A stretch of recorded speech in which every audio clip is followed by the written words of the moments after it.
Alors, bonsoir à tous. J'espère que vous allez bien.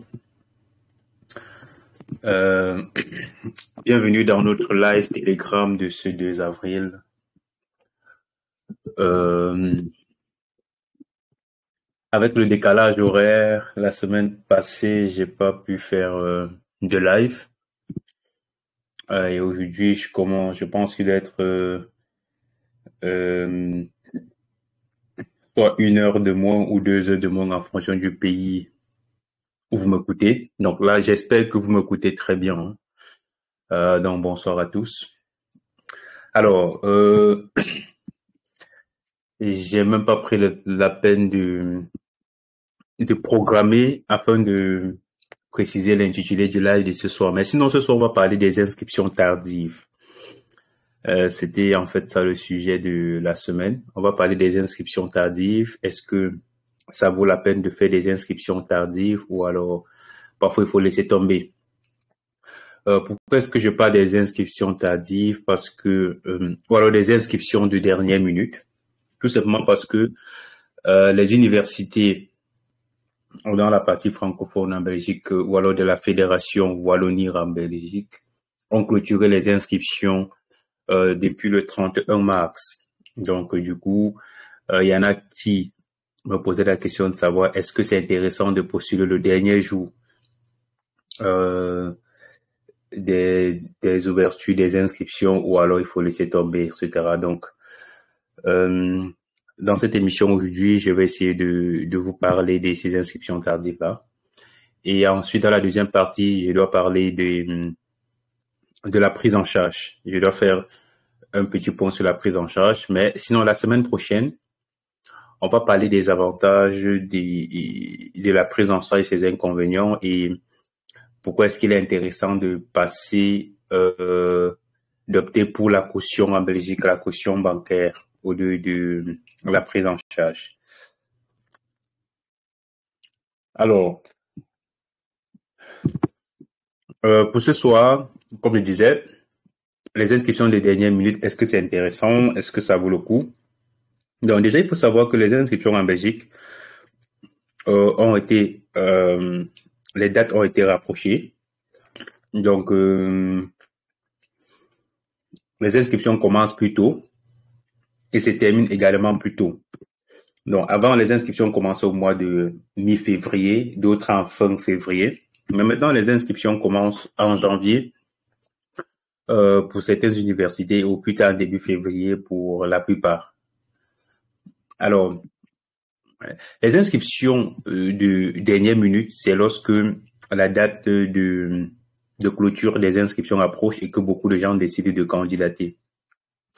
Est-ce que c'est intéressant? Est-ce que ça vaut la peine? Je dois vous aider à avoir des éléments de réponse qui vont vous permettre de vous décider et de savoir si cela valait la peine de postuler ou pas. Sinon, il faut savoir que dans les universités, très souvent, il n'y a pas de quota. Il n'y a pas de quota officiel, par exemple, comme dans les hautes écoles où les inscriptions se clôturent souvent très tôt. Dans les universités, on peut postuler jusqu'à la dernière minute. Donc, si l'ouverture des inscriptions, par exemple, c'est le mi-janvier et que les inscriptions vont jusqu'au 31 mars, on a la possibilité de postuler même le 31 mars jusqu'à 23h59.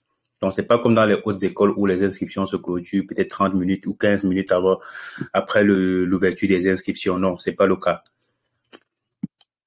Et alors, euh, il est parfois intéressant de postuler à la dernière minute dans les universités. Pourquoi? Parce que très souvent, les premières candidatures dans les universités sont traitées de manière très dure. Donc, c'est-à-dire, ils appliquent strictement les critères de sélection et ils ne sont pas assez souples. Donc, si tu as transmis un dossier, c'est incomplet au début, c'est rejet. Tu as transmis un dossier, par exemple, ils ont demandé 13 et que tu n'as que peut-être 12,50 ou 12,60, un truc comme ça, c'est rejet. Alors que le plus souvent, les dossiers qu'on transmet à la dernière minute, ce qui se passe, c'est que en fonction du nombre de candidatures déjà retenues par l'université, s'il savait que le nombre de dossiers qu'ils ont retenus, comment je vais dire, ne satisfait pas le quota que l'université avait prévu, il y a de fortes chances que les dernières inscriptions soient traitées de manière moins sévère. Donc, pour les critères dont j'ai cité tout à l'heure, si on avait refusé par exemple un 12,50 au lieu de 13 au début des inscriptions, il y a de fortes chances que lorsqu'on soit dans les derniers dossiers qu'ils ont reçus, qu'ils soient un peu plus souples parce qu'il est question quand même d'atteindre un quota. Donc, ils ont quand même un nombre d'étudiants qu'ils vont avoir sur l'année. Un nombre d'étudiants étrangers, donc je tiens à préciser, un nombre d'étudiants étrangers qu'ils vont avoir sur l'année. Mais cependant, lorsqu'ils se rendent compte que ce quota-là n'est pas encore atteint et que les inscriptions tirent à sa fin, il y a de fortes chances qu'ils soient un peu souples dans la manière de traiter les dossiers des candidats des dernières minutes. C'est pourquoi je recommande le plus souvent de ne pas hésiter. Si vous n'avez pas pu introduire votre demande assez tôt, jusqu'à ce que les inscriptions se clôturent, si vous avez un dossier complet en ordre, vous pouvez également introduire votre demande d'admission dans les universités. Mais ça ne veut pas dire que, par exemple, les années à venir, vous allez nécessairement attendre les dernières minutes pour candidater. Non, ça, je le recommande pas. Mais je dis, si vraiment vous êtes dans l'incapacité d'introduire votre demande d'admission assez tôt, n'hésitez pas à l'introduire, même si c'est à la dernière minute, même si c'est à la fin de la clôture des démarches et d'inscription, introduisez votre demande. Donc ça, c'est ce que je dis. Et je vous expliquais donc l'avantage que vous pouvez avoir dans ce traitement de votre demande à la dernière minute. Une fois que j'ai dit ça, je tiens à préciser que dans les hautes écoles, c'est pas le cas. Non, j'expliquais que dans les hautes écoles, le quota est plus réduit que dans les universités. Donc, du coup, beaucoup de gens n'ont pas la possibilité de postuler dans les hautes écoles, alors que dans les universités, voilà, c'est très possible pour vous d'introduire votre demande même après, comment je vais dire, jusqu'à 23h59 du dernier jour des demandes d'inscription. Et lorsqu'on introduit également une demande à la dernière minute, il y a de fortes chances aussi que le délai de traitement soit plus long. Donc ça, c'est, je peux dire, l'inconvénient qu'on peut avoir lorsqu'on introduit sa demande à la dernière minute. Le délai de traitement peut être plus long. Pourquoi? Parce que si l'université a reçu beaucoup de demandes, ils vont traiter par ordre d'arrivée. Donc, ils traitent les demandes d'admission par ordre d'arrivée. Donc, vu que votre dossier a été introduit à la dernière minute, rassurez-vous, ça va faire partie des derniers dossiers qui vont traiter auprès du service des inscriptions. Donc voilà, c'est ce que j'avais à dire sur cette problématique-là. Et maintenant, vu que beaucoup d'entre vous ont déjà eu des inscriptions et que beaucoup se demandent comment faire pour avoir un garant, quels sont les critères, etc. Il faut savoir que actuellement, pour être garant, la personne qui souhaite vous prendre en charge doit avoir un revenu de 2758 € net par mois. Donc, sur sa fiche de paie, s'il est salarié, bien sûr. S'il exerce une activité indépendante, donc s'il est chef d'entreprise, s'il est patron, des trucs comme ça, s'il a une activité où il est son propre patron, il doit falloir justifier avec les 3 extraits de compte ou de relevé bancaire de son activité. Donc ça, c'est très important. Il faut... voilà les 2 situations où il faut le justifier en fonction de la situation des revenus, les revenus pour pouvoir prendre en charge l'étudiant. Il y a beaucoup de gens également qui se posent la question de savoir est-ce que c'est intéressant un garant en Belgique ou un garant hors de la Belgique. Et je pense que Il y a aussi quelqu'un qui m'a exigé en semaine, il voulait à tout prix un garant en Belgique. J'ai pas su pourquoi. J'ai posé la question, il m'a plus répondu, mais bon. Il faut savoir que lorsque vous prenez un garant en Belgique et que il établit la prise en charge auprès de l'administration communale, on vous retourne votre prise en charge et quand vous introduisez votre demande de visa, il y a de fortes chances que votre dossier aille à l'Office des étrangers. Et quand ça retourne à l'Office des étrangers, le délai de traitement devient un peu plus long. Alors qu'une prise en charge qu'on a fait hors de la Belgique, déjà, ça vient avec la mention solvabilité suffisante. Et des deux, il y a de fortes chances que le délai de traitement de votre demande de visa soit plus court. Donc ça, c'est important. Et il y a également moyen de vérifier l'authenticité d'une prise en charge qu'on a établie hors de la Belgique. Alors qu'en Belgique, pour le moment, c'est pas possible.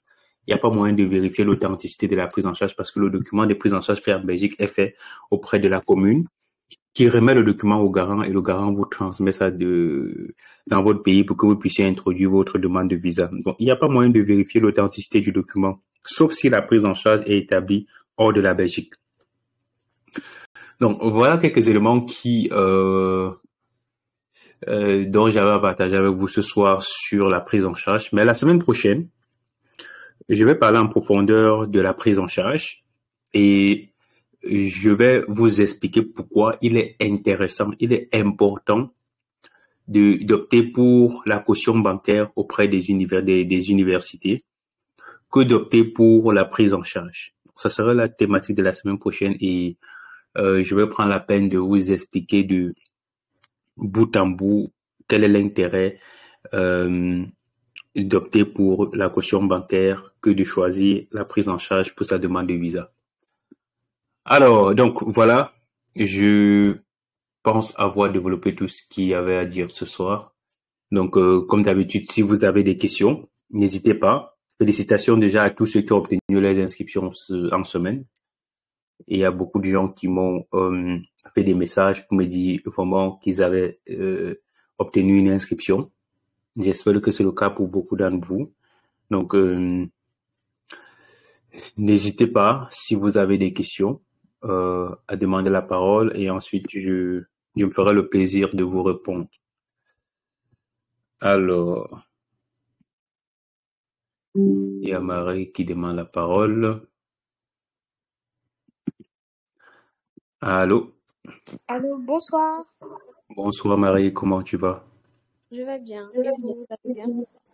Ah, je vais bien, merci. Vous D'accord. appelez de la Côte d'Ivoire, je Oui, suppose. c'est ça. Oui, c'est de la Côte d'Ivoire. Ok. Il est 23 heures. Ok, je t'écoute, dis-moi. Ok, la semaine dernière, j'ai soumis mon admission à l'université de Bruxelles. Oui. Et le souci, c'est que mon père a réglé les frais de dossier sans indiquer la communication. Ça, oui. Et il a réglé depuis où, la Côte d'Ivoire, ou il a réglé depuis où? Depuis la Côte d'Ivoire. Ok. Donc, je ne sais pas si ça va poser un réel problème, si je peux remédier. Je ne sais vraiment pas et ça me stresse. Ouais, c'est normal que ça te stresse, c'est tout à fait normal. Bon, ça c'est gérable, hein. C'est vrai que ça peut prendre un petit bout de temps, donc ça peut empiéter sur le délai de traitement de ta demande d'admission, mais ça c'est gérable. Donc, ce qu'il faut faire dans ce cas, Oui. avec la preuve de paiement qu'il a, il faut contacter par mail le service des inscriptions de l'ULB. Oui. Et dans le mail, il faut les expliquer qu'en fait, lors du paiement, vous avez omis de mentionner la communication. Et dans le mail, il faut évidemment préciser la communication qu'il fallait effectuer, oui. Ok. Donc ça, c'est important. Il faut le faire le mail. D'accord. Donc, je peux utiliser le même avis de débit que j'ai utilisé pour soumettre la demande. Le même quoi, j'ai pas compris. Les preuves, vous avez demandé avis de débit et relevé de compte. Oui, la preuve, donc il faut les deux, il faut la preuve qu'effectivement le virement a été effectué. Ok. Donc, il faut que j'utilise la preuve et que je signifie dans le mail qu'il a omis de mettre la référence de virement et puis Oui, mettre aussi comment on appelle ça, la communication. voilà, et préciser la communication, oui, c'est ça, exactement, c'est ça. Il faudrait faire le mail. Forcément, ils vont répondre dans les 2, 3 jours maximum. Si tu as un peu de chance, ils peuvent répondre le même jour. Mais c'est le seul moyen pour régler. Donc, de toute façon, ils vont le faire. Une fois qu'ils auront reçu le mail, ils vont prendre en compte et s'ils ont besoin d'une autre information, peut-être qu'ils vont répondre au mail ou si c'est peut-être à un autre service qu'il faut transmettre cela, ils vont soit transmettre, soit ils vont vous dire, ils vont vous donner l'adresse mail où il doit falloir envoyer exactement ce mail-là. Mais sinon, au préalable, c'est à l'adresse mail du service des inscriptions. Comme je vous ai dit, vous faites un mail et il faut joindre toutes les preuves et mentionner la communication, tout simplement. D'accord. Ouais, Ok. je Merci. vous en C'était ça prie. ma préoccupation. Merci. Ok, de rien. Bonne chance pour la suite. Merci beaucoup. Mhm. Alors, est-ce que quelqu'un d'autre a une autre question? Euh, Si vous avez des questions, n'hésitez pas, hein, parce que bon, c'est vrai qu'il y a beaucoup de gens qui écrivent, que ce soit sur Facebook, WhatsApp, Instagram. Bon, c'est pas souvent évident de répondre à tout le monde.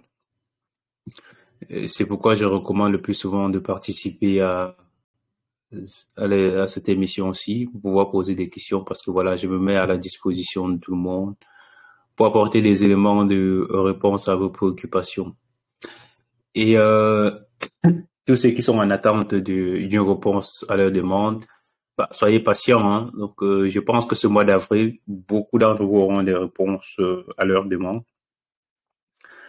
Beaucoup de réponses à leur demande vont être transmises ce mois d'avril, au plus tard à la fin du mois. Donc, vu que les demandes sont clôturées officiellement en ligne, donc ils ne reçoivent plus les demandes. Donc, du coup, ils vont passer le reste du temps maintenant à dépouiller toutes les demandes d'admission et donner des éléments de réponse. Alors, est-ce qu'il y a une autre question? Bon, voilà, s'il y a pas une autre question, c'est pas grave. Donc, comme je dis, euh, vous pouvez toujours poser vos questions dans le groupe Telegram ou le groupe WhatsApp pour ceux qui y sont. Et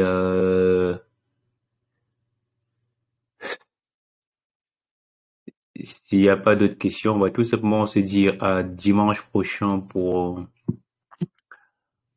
une autre émission. On va parler, comme je disais, de prise en charge et de caution bancaire, lequel est-ce qu'il faut opter. Pourquoi est-ce que moi je recommande plutôt la caution bancaire au lieu d'opter pour la prise en charge. Donc tout ça, vous aurez des éléments de réponse qui vont vous permettre de vous décider pour la suite de votre procédure. Bon, c'est pas seulement pour ceux qui ont déjà des inscriptions, hein, même ceux qui n'ont pas encore une inscription, rassurez-vous. Que vous allez écouter l'émission et cela doit vous aider pour la suite de votre procédure. Donc ça, c'est très important. Alors, sur ce, je vous souhaite à tous une très bonne soirée et